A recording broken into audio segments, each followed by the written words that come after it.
Hello বন্ধুরা, তখন রান্না হচ্ছে মাংস। কাঠের জালে রান্না করছি মাংস, হাঁসের মাংস।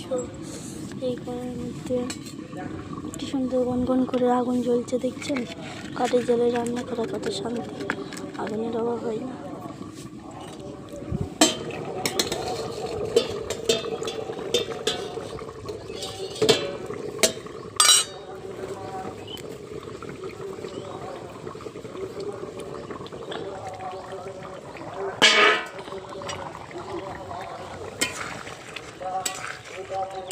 দেখুন কি সুন্দর রান্না, মাংসের কালারটা ভীষণ সুন্দর এসেছে।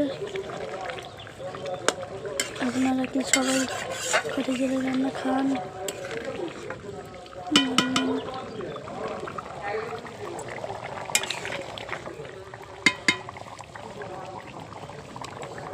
কাঠের জালে রান্না খান, এভাবে রান্না করে শান্তি।